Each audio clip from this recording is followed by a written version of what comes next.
Bank loan కోసం చూస్తున్నారా? Personal loan అంటే వడ్డీ రేట్లు కూడా ఎక్కువగా ఉంటాయి. ఇవి రావడం కూడా కష్టమే. సిబిల్ స్కోర్ బాగుండాలి. అందుకే చాలామంది దీనికి ప్రత్యామ్నాయంగా బంగారం వైపు చూస్తాం.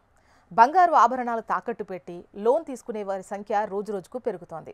ఇక్కడ ఎటువంటి రిస్క్ ఉండదు, ఇంకా వడ్డీ రేట్లు తక్కువగా ఉంటాయి. బ్యాంకులో బంగారం సురక్షితంగా ఉంటుంది. సిబిల్ స్కోర్తో పని లేదు.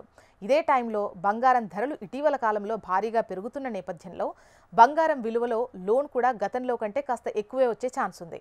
ఇప్పుడు బంగారం తాకట్టుపై తీసుకున్న లోన్ల మొత్తం విలువ ఆగస్టు నెలలో ఆల్ టైమ్ గరిష్ట స్థాయిని తాకడం విశేషం. అంటే ఈ గోల్డ్ లోన్ పోర్ట్ఫోలియో 2.94 లక్షల కోట్లకు చేరింది. 2024 ఏప్రిల్ నెలతో చూస్తే ఇది కేవలం 1.02 లక్షల కోట్లుగానే ఉంది. వరుసగా 15వ నెల ఈ మొత్తం పెరగడం విశేషం.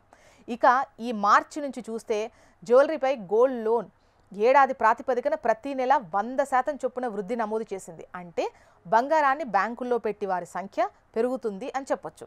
బంగారం ధర ఈ ఏడాదిలోనే ఇప్పటి వరకు దాదాపు 40% వరకు పెరిగింది. దీనికి తగ్గట్టుగానే తులం బంగారంపై గతంలో కంటే ఇంకాస్త ఎక్కువ లోన్ వస్తుంది. ఇటీవల జూన్ నెలలో బంగారం తాకట్టు పెట్టి తీసుకునే లోన్లపై ఆర్బీఐ కొత్త మార్గదర్శకాలు రిలీజ్ చేసిన విషయం మనకు తెలిసిందే కదా. దీని ప్రకారం ఈటీఎఫ్, గోల్డ్ మ్యూచువల్ ఫండ్స్ యూనిట్ల ఆధారంగా లోన్లు మంజూరు చేసేందుకు వీల్లేదు. లోన్ టు వాల్యూ రేషియోను కూడా సవరించింది ఆర్బీఐ. దీని ప్రకారం 2.5 లక్షల కంటే తక్కువ లోన్లు తీసుకునే వారికి 85% నిర్ణయిస్తారు. అంటే లక్ష విలువైన బంగారంపై ఇప్పుడు 85% వరకు లోన్ తీసుకునే ఛాన్స్ ఉంటుంది.